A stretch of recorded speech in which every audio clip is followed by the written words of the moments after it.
Hello everyone, B bachelor of mathematics channel में आप सभी लोगों का स्वागत है। इससे पहले हम लोगों ने पाषाण काल से रिलेटेड जितने भी क्वेश्चंस थे उनको डिस्कस किया है। तो आज हम लोग अपनी सिंधु घाटी सभ्यता का पहला वीडियो जो है इसको हम लोग डिस्कस करने वाले हैं। इसके बाद इसी से रिलेटेड कुछ और क्वेश्चंस को लेकर के हम लोग सेकेंड वीडियो भी बनाएंगे और उसके बाद वैदिक सभ्यता शुरू कर देंगे। तो चलिए देखते हैं हमारा फर्स्ट क्वेश्चन। तो फर्स्ट क्वेश्चन हमारा कह रहा है मानव समाज विलक्षण है क्योंकि ये मुख्यतः आश्रित होता है। ठीक है, मानव समाज क्यों अलग है और ये किस पर आश्रित होता है। तो लिखा है अर्थव्यवस्था पर, विज्ञान पर, धर्म पर या संस्कृति पर। तो आप सभी लोग जानते हैं कि यहाँ पर जो मानव समाज है वो अपनी संस्कृति पर ज़्यादा जोर देता है और इस वजह से हमारा राइट आंसर ए हो जाएगा। नेक्स्ट क्वेश्चन को देखते हैं। नेक्स्ट क्वेश्चन लिखा है हड़प्पा निम्नलिखित में से किस सभ्यता से संबंधित है। तो सुमेरियन सभ्यता से, सिंधु घाटी सभ्यता से, वैदिक सभ्यता से और मेसोपोटामिया सभ्यता से। तो जो हड़प्पा संबंधित है वो सिंधु घाटी सभ्यता से संबंधित है और इसी सिंधु घाटी सभ्यता के पैरेलल में जो चल रही थी वो सुमेरिया सभ्यता थी। ठीक है, तो इसका राइट आंसर जो हो जाएगा वो सिंधु घाटी सभ्यता हो जाएगा। हड़प्पा सभ्यता सिंधु घाटी सभ्यता से संबंधित थी। थर्ड क्वेश्चन की बात करें कि सिंधु सभ्यता संबंधित है, तो सिंधु घाटी सभ्यता किससे संबंधित है। प्राग ऐतिहासिक युग से, आद्य ऐतिहासिक युग से, ऐतिहासिक युग या उत्तर ऐतिहासिक युग से। तो इससे पहले जो हमने वीडियो बनाया था उसमें आप लोगों को हमने बताया था कि जो प्राग ऐतिहासिक युग था उसमें जो लिखावट के कोई साक्ष्य नहीं मिले थे बल्कि सिर्फ और सिर्फ खनन से प्राप्त साक्ष्य मिले थे। आद्य ऐतिहासिक युग में मैंने आप लोगों को बताया था कि पुरातात्विक साक्ष्य मिले थे, लेखन भी मिला था, लेकिन लेखन को पढ़ा नहीं जा सका है। ठीक है, उसमें इसमें मैंने पाषाण काल उदाहरण बताया था और आद्य ऐतिहासिक युग जो ये वाला बताया था इसमें मैंने आप लोगों को सिंधु घाटी सभ्यता या हड़प्पा सभ्यता ये सब जो आते हैं ये इसके अंतर्गत ही आते हैं। उसके बाद ऐतिहासिक युग की जब हम लोग बात करें तो इसमें हमने आपको वैदिक सभ्यता बताया था, तो इसका राइट आंसर जो है वो बी हो जाएगा। फिर देखिए फोर्थ वाला लिखा हुआ है क्वेश्चन। फोर्थ में कह रहा सिंधु घाटी की सभ्यता गैर आर्य थी क्योंकि वह नगरीय सभ्यता थी, उसकी अपनी लिपि थी, उसकी खेतीहार अर्थव्यवस्था थी, उसका विस्तार नर्मदा घाटी तक था। तो देखिए गैर आर्य का मेन अंतर क्या है कि आर्य सभ्यता के बारे में पता होना चाहिए। आर्य सभ्यता जो थी वो ग्रामीण अर्थव्यवस्था पर आधारित थी, यानी ग्रामीण थी और ग्रामीण होने के साथ साथ उसने जो था वो लोहे का भी उपयोग किया हुआ था। ठीक है, और बल्कि सिंधु घाटी सभ्यता में ये दोनों चीज़ें अनुपस्थित थी। ठीक है, तो सबसे पहला ही ऑप्शन दिख रहा है वह नगरीय सभ्यता थी। ये क्या हो जाएगा, इसका गलत ऑप्शन हो जाएगा क्योंकि नगरीय सभ्यता जो थी सिंधु घाटी सभ्यता गैर आर्य थी क्योंकि क्योंकि क्या थी कि सिंधु घाटी सभ्यता हमारी नगरीय सभ्यता थी जबकि आर्य सभ्यता जो थी वो हमारी ग्रामीण सभ्यता थी। तो ये नगरीय सभ्यता इसमें भिन्नता पाई जाती है। फिर देखते हैं क्वेश्चन नंबर 5 लिखा सिंधु घाटी सभ्यता को आर्यों से पूर्व की रखे जाने का महत्व कारण क्या है। तो आर्यों से पूर्व रखे जाने का महत्व कारण क्या है, तो इसका अभी आप लोगों को हमने बताया है कि जो आर्य थे, आर्य जो थे आर्य क्या बनाते थे, लोहे का प्रयोग करते थे। अभी मैंने आप लोगों को बोला आर्य जो हैं वो लोहे का प्रयोग करते हैं तथा लोहे से निर्मित जितने भी जो उपकरण हैं उनका यूज किया करते थे। जबकि ये लोग क्या किया करते थे, मृदभांड का यूज किया करते थे। मृदभांड यानी देखा होगा आपने इस तरीके से ऐसे मिट्टी के बर्तन टाइप के मृदभांड यूज किया करते थे और ये किस कलर के होते थे, ये लाल कलर के मृदभांड होते थे, इनका ये लोग प्रयोग किया करते थे। तो इस वजह से क्या है कि ऐसा समझा जाता है कि आर्य जो थे वो ज़्यादा मैच्योर थे और ये कम थे। इस वजह से सिंधु घाटी सभ्यता को पहले रख दिया जाता है मृदभांड के आधार पर और उन्होंने लोहे का उपयोग किया था, इस वजह से उनको बाद में रख दिया जाता है। नेक्स्ट क्वेश्चन को देखते हैं। तो यहाँ पर हमारा जो नेक्स्ट क्वेश्चन है 6 नंबर कह रहा है सिंधु घाटी संस्कृति वैदिक सभ्यता से भिन्न थी क्योंकि देखिए फिर बात की गई सिंधु घाटी संस्कृति वैदिक सभ्यता से भिन्न क्यों थी। इनके पास विकसित शहरी जीवन की सुविधाएं थी। बिल्कुल सही बात है, अभी मैंने आप लोगों को थोड़ी देर पहले बताया है कि जहाँ पर नगर नियोजन की बात कर दी जाए या नगर सुविधाओं की बात कर दी जाए तो वहीं पर सिंधु घाटी सभ्यता जो है वो आर्य सभ्यता या वैदिक सभ्यता जो थी उससे भिन्न हो जाती है। ठीक है, तो इनके पास विकसित शहरी जीवन की सुविधाएं थी और जबकि आप लोगों को मैं बता चुका हूँ वैदिक सभ्यता जो है उसमें क्या था, ग्रामीण सभ्यताएं थी। ठीक है, और उसके बाद में क्या है कि इसके पास चित्रलेखीय लिपि थी। उसके बाद इनके पास लोहे और रक्षा शस्त्रों का ज्ञान का अभाव था। तो ये उपयुक्त सभी हो जाएगा इसमें। देखिए और भी मैंने चीज़ें बताई थी, इनके पास चित्रलेखीय लिपि थी, तो ठीक है, सिंधु घाटी संस्कृति जो थी वो भाव चित्रात्मक पर आधारित थी। इनकी लिपि कैसी थी? भाव चित्रात्मक थी, भाव चित्रात्मक थी, ठीक है, ऐसी थी। तो इस वजह से चित्रों पर आधारित थी। और मैंने अभी बताया था कि इनके पास लोहे और रक्षा शस्त्रों के ज्ञान का अभाव था, मतलब सिंधु घाटी सभ्यता के पास लोहे के रक्षा शस्त्रों का ज्ञान का अभाव था, जबकि वैदिक सभ्यता वाले क्या करते थे? इनका प्रयोग करते थे। तो इसमें देखिएगा ये भी सही है, ये भी सही है और ये भी सही है, तो इसलिए ऑप्शन डी जो है वो इसका राइट आंसर है। फिर देखते हैं क्वेश्चन नंबर 7 में लिखा है हड़प्पा संस्कृति की जानकारी का मुख्य स्रोत है। ठीक है, हड़प्पा सभ्यता की जानकारी का मुख्य स्रोत है। तो देखिए सबसे पहले लिखा है क्या शिलालेख इसका उपयोग मुख्य स्रोत है, पकी हुई मोहरें हैं, पुरातात्विक खुदाई या उपयुक्त सभी है। तो याद रखिएगा कि शिलालेख जो है वो इसका कभी भी जानकारी का स्रोत नहीं हो सकते, क्योंकि शिलालेखों को पढ़ा ही नहीं जा सका है।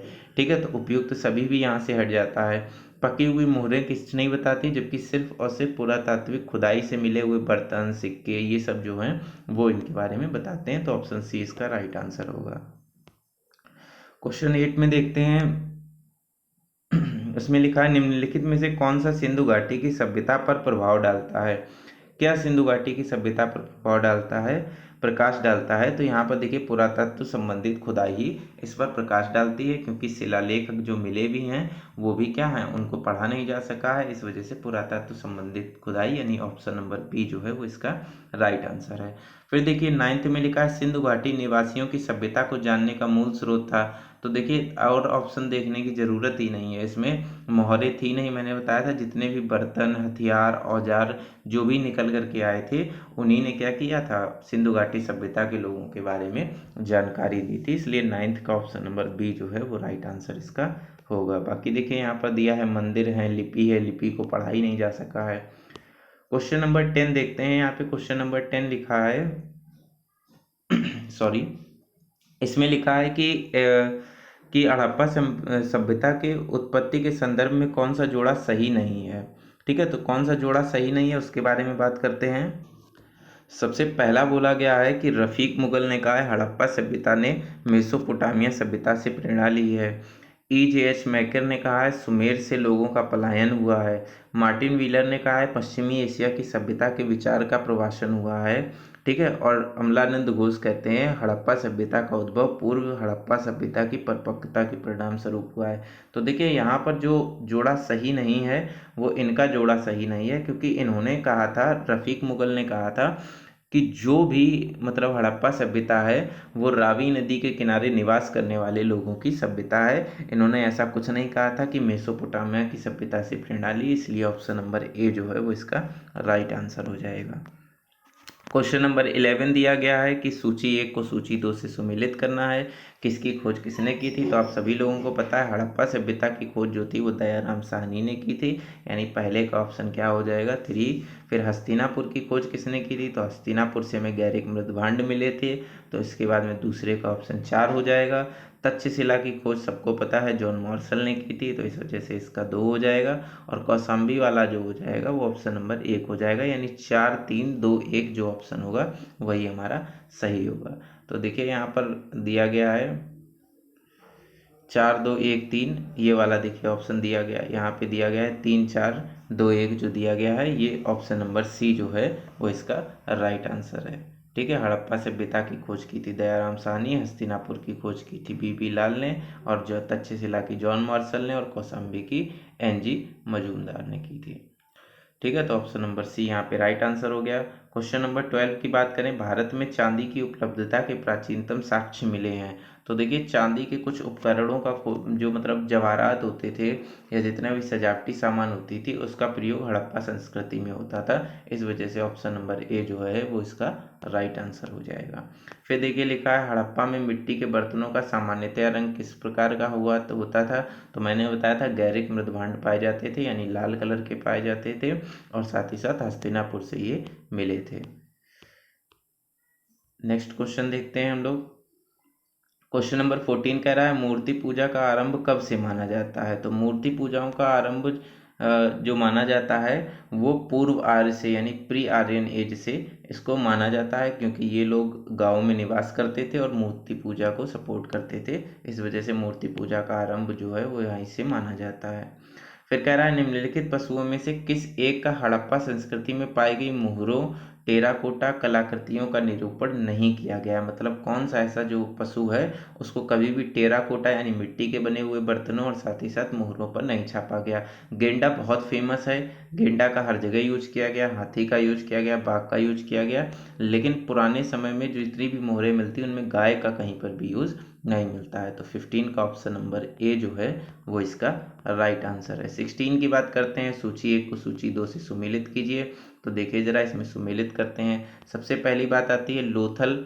लोथल तो लोथल जो संबंधित है वो गोदीवाड़ा से संबंधित है। ठीक है, कालीबंगा की बात करते हैं तो कालीबंगा का जो संबंध है वो जुते हुए खेत से है। फिर कहते हैं बनावली क्या है, बनावली में क्या हुआ था, पक्की मिट्टी की बनी हुई हल की प्रकृति मिली थी और धौलावीरा जो है वो बचा हुआ यहाँ से हो जाएगा। मतलब क्या हो जाएगा, 2, 1, 4 और 3 इसका राइट आंसर हो जाएगा। तो देखिए यहाँ पर ऑप्शन नंबर जो बी है वो सेम टू सेम दिया है और ऑप्शन नंबर बी जो है वो इसका राइट आंसर हो जाएगा। अब नेक्स्ट क्वेश्चन की हम लोग बात करते हैं। तो नेक्स्ट क्वेश्चन कह रहा है कि एक जुते हुए खेत की खोज की गई थी। तो अभी मैंने आप लोगों को बताया जुता हुआ खेत कहाँ पर मिला हुआ था, तो वो हम लोगों का कालीबंगा में मिला था। तो ऑप्शन नंबर बी इसका राइट आंसर हो जाएगा। क्वेश्चन नंबर 18 में दिया है कि मैच द फॉलोइंग दिया गया है, कहा है कि एक को दूसरे से सुमेलित कीजिए। ठीक है, तो चलिए जरा सुमेलित करते हैं। कहता है कि हड़प्पा से क्या मिला था। तो याद रखिएगा हड़प्पा से जो मिला था वो समाधान R37 यानी ये जो कब्रिस्तान था ये वहाँ से मिला हुआ था। फिर लोथल से हम लोगों को क्या मिला था, लोथल से हम लोगों को ये मोहनजोदड़ो को देखते हैं तो नर्तकी की मूर्ति यहाँ से मिली हुई थी।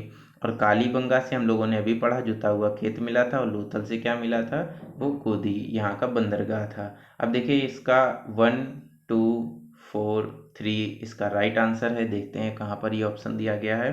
तो ये 1, 2, 4, 3 ढूंढते हैं। तो ये रहा 1, 2, 4, 3। ये ऑप्शन नंबर डी जो है वो इसका राइट आंसर हो जाएगा। ठीक है, अब देखिए यहाँ पर आते हैं 19 में। फिर से देखिए वही दिया गया है क्या कि मैच द फॉलोइंग दिया गया है। इस बार कुछ नगर दिए गए हैं और उनको हमें मैच करना है, वहाँ उन किस नदी के किनारे थे इससे हमें मैच करना है। तो आप लोगों को पता है हड़प्पा जो है वो रावी नदी के किनारे स्थित है। हस्तिनापुर जो हमारा है वो गंगा नदी के किनारे स्थित है। नागार्जुन कोंडा जो है वो कृष्णा नदी के किनारे है और जो पैठन है वो गोदावरी नदी के किनारे स्थित है। यानी इसका आया 2, 3, 4, 1, ये कूट का उत्तर आया है। तो देखिए जरा मैच कर लेते हैं 2, 3, 4, 1 को। तो यहाँ पर देखिए ऑप्शन दिया गया है 2, 3, 4, 1 यानी ये जो दिया गया है ये ऑप्शन नंबर बी दिया गया है 2, 3, 4, 1 यानी यहाँ से ये वाला राइट आंसर हो जाएगा। ठीक है, फिर देखिए लिखा गया है फिर से मैच द फॉलोइंग आ गई है। कह रहा सूची 1 को सूची 2 से सुमेलित कीजिए। इस बार क्या कहा गया है कि इस बार भी स्थल दिए गए हैं और साथ ही साथ उनको उनके नदियों से मिलाना है हम लोगों को। तो देखिए यहाँ पर मैच करते हैं। सबसे पहले कहा गया है हड़प्पा। तो हम लोगों को पता है हड़प्पा जो है वो किस नदी के किनारे स्थित है, रावी नदी के किनारे स्थित है। कालीबंगा की बात करें तो कालीबंगा घग्गर नदी के किनारे स्थित है। लोथल जो है वो भोगवा नदी के किनारे स्थित है और रोपड़ जो है वो सतलज नदी के किनारे स्थित है। तो यहाँ से हम लोगों का क्या बना, यहाँ से सबसे पहले 3, 2, 1 और 4 ये हमारा कूट बना 3, 2, 1, 4। तो देखते हैं यहाँ पर कहाँ दिया है। ये देखिए पहला ही ऑप्शन दिया गया है 3, 2, 1, 4 इस तरीके से दिया गया है। ठीक है, तो ये हमारा राइट आंसर हो जाएगा ऑप्शन नंबर ए। नेक्स्ट पे बढ़ते हैं। फिर देखिए लिखा है 21 हड़प्पा किस नदी के किनारे स्थित है। अब हम लोग पूरे कूट कर आए हैं तब जाके इन्होंने ये क्वेश्चन दिया है। तो देखिए ऑप्शन नंबर सी इसका राइट आंसर हो जाएगा। फिर देखिए नेक्स्ट हम लोग बात करते हैं सैंधव सभ्यता का महान स्नानागार कहाँ से प्राप्त हुआ है। तो आपको पता होगा स्नानागार और अन्नागार ये दो चीज़ें जो हैं वो मोहनजोदड़ो से प्राप्त हुई थी। ठीक है, तो ऑप्शन नंबर ए जो है वो इसका राइट आंसर हो जाएगा। फिर 23 की बात करते हैं विशाल स्नानागार किस पुरातत्व स्थल से पाया गया। तो अभी हम लोगों ने बात की कहाँ से, मोहनजोदड़ो से इसको प्राप्त किया गया है। फिर 27 की बात करें सिंधु सभ्यता के बारे में निम्नलिखित में से कौन सा कथन असत्य है। तो देखिए अब बात करते हैं सत्य के बारे में। तो पहला देखिए कह रहा है कि नगरों की नालियों की सुदृढ़ व्यवस्था थी। तो आप लोगों ने पढ़ा है कि हाँ, जो मतलब नाली की व्यवस्था है ये एक नगरीय व्यवस्था थी, इस वजह से उत्तरण है। व्यापार भी होता था, मात्र देवी की उपासना भी की जाती थी। लेकिन लोहे का प्रयोग मैंने आप लोगों को बताया था कि ये आर्यों ने किया था या वैदिक सभ्यता वालों ने इसका प्रयोग किया था। नेक्स्ट क्वेश्चन हमारे सामने 25 दिया है, लिखा है सिंधु घाटी सभ्यता जानी जाती है, किसके लिए जानी जाती है? सबसे पहला वो बता रहा अपने नगर नियोजन के लिए, तो इसके लिए तो जानी ही जाती है। मोहनजोदड़ो और हड़प्पा के लिए, तो हाँ, इनमें दो नगर पाए गए, मोहनजोदड़ो और हड़प्पा। अपनी कृषि कार्य के लिए, तो अपने कृषि कार्य तो यहाँ पर होता ही था, नील की खेती वगैरह की जाती थी, कई सारी उद्योग जो हैं वो यहाँ पर लगे हुए थे, तो अपने उद्योगों के लिए भी जानी जाती थी। यानी ऑप्शन नंबर 1, 2, 3, 4 ये सारे के सारे ही राइट आंसर हैं। तो यहाँ पर जो ये उपयुक्त सभी वाला ऑप्शन दिया गया है ये एकदम राइट आंसर हो जाएगा। फिर उसके बाद में 25 के बाद में देखिए यहाँ पर अगला दिया गया है 26 की। अगर हम लोग बात करें यहाँ पर 25, तो ये क्वेश्चन नंबर 27 आ गया है। देखिए क्वेश्चन नंबर 27 कह रहा है निम्नलिखित में से किसका सुमेल नहीं है? आलमगीरपुर उत्तर प्रदेश में स्थित है, तो हम सभी लोगों को पता है कि हाँ ये सही चीज़ है। लोथल जो है वो गुजरात में स्थित है, ये भी सही है। कालीबंगा जो है वो हरियाणा में स्थित है, और रोपड़ जो है वो पंजाब में स्थित है। तो कालीबंगा जो है वो हरियाणा में स्थित है, ये इसका रॉन्ग आंसर है। कालीबंगा जो है वो हमारा हरियाणा में स्थित नहीं है, कालीबंगा हमारा राजस्थान में स्थित है। ठीक है, और कालीबंगा से पाया क्या गया था? जुते हुए खेत पाए गए थे। तो देखिए यहाँ पर कहा गया है निम्न में से सिंधु सभ्यता से संबंधित कौन से केंद्र उत्तर प्रदेश में स्थित हैं? तो सबसे पहले बोल रहा है कि कालीबंगा, तो कालीबंगा अभी मैंने बताया कि ये कहाँ पर स्थित है? राजस्थान में स्थित है, तो कालीबंगा तो होगा नहीं। फिर कह रहा है आलमगीरपुर, ये हमें पता है कि हाँ ये उत्तर प्रदेश में स्थित है। ठीक है, और लोथल की अगर बात करें तो लोथल जो है वो हमारा गुजरात में स्थित है, और हुलास जो है ये भी स्थित है, ये कहाँ पर है? ये सहारनपुर में है। ठीक है, तो यानी ऑप्शन नंबर 3 और ऑप्शन नंबर 4 जो है वो हमारे राइट आंसर हो गए हैं। तो देखिए किस कूट में दिए गए हैं? डी वाले में दिया गया है, तो इसलिए ऑप्शन नंबर डी ये हमारा राइट आंसर हो जाएगा। क्वेश्चन नंबर 28 के बारे में बात करते हैं। तो यहाँ पर लिखा हुआ है कि हड़प्पा संस्कृति के स्थल एवं उनकी स्थिति संबंधित निम्नलिखित युग्मों में से कौन सा युग्म सही है? आलमगीरपुर उत्तर प्रदेश में पाया जाता है, तो ये आप लोगों को पता है कि हाँ ये वाला राइट आंसर है। बनावली जो है वो हरियाणा में पाया जाता है, राइट आंसर है। फिर दैमाबाद महाराष्ट्र में पाया जाता है, राइट आंसर है। राखीगढ़ी राजस्थान में पाया जाता है, गलत। ये हमारा जो ऑप्शन है ये गलत दिया है, ये हरियाणा के हिसार में पाया जाता है। ठीक है, तो ये वाला रॉन्ग आंसर हो गया। फिर देखिए लास्ट बात करते हैं, दो और बचे हुए हैं 2 या 3। तो देखिए सबसे पहला दिया गया है 29 में, सूची 1 को सूची 2 से क्या करना है? सम्मिलित करना है हम लोगों को। तो लिखा है कि मांडा जो है वो कहाँ पाया जाता है? तो हम लोगों को पता है मांडा जो है वो जम्मू कश्मीर में पाया जाता है। जब भी हम लोग इस तरीके से बना करके देखते हैं कि सिंधु घाटी सभ्यता का विस्तार कहाँ से कहाँ तक है, तो यहाँ हमारा मांडा पड़ता है, यहाँ हमारा आलमगीर पड़ता पड़ता है, यहाँ पे दैमाबाद पड़ता है, यहाँ सुतकांगे डोर पड़ता है। ठीक है, तो सबसे पहले हमने बात की मांडा, मांडा जम्मू कश्मीर में पड़ता है। उसके बाद में पूछा गया राखीगढ़ी कहाँ है, तो अभी हमने बताया हरियाणा के हिसार में है। फिर उसके बाद में दैमाबाद कहाँ पर है, तो दैमाबाद महाराष्ट्र में है, और कालीबंगा कहाँ है? राजस्थान में है। यानी अगर इस कूट का आंसर देखा जाए तो क्या होगा? 3, फिर उसके बाद में 4, फिर उसके बाद में 1, फिर उसके बाद में 2, 3, 4, 1, 2। तो देखते हैं यहाँ से ऑप्शन 3, 4, 1, 2, ये देखिए हमें ऑप्शन नंबर सी जो है वो यहाँ पर 3, 4, 1, 2 राइट आंसर दिया हुआ है। नेक्स्ट क्वेश्चन की बात करते हैं। तो देखिए क्वेश्चन नंबर 30 आ जाता है। ये कह रहा है कि हड़प्पा संस्कृति निम्नलिखित स्थलों में से कौन सिंध में अवस्थित है? तो सिंध में कौन कौन से अवस्थित हैं इनके बारे में बात करें, तो हड़प्पा जो है वो पाकिस्तान में स्थित है, ये कि सिंध में नहीं स्थित है।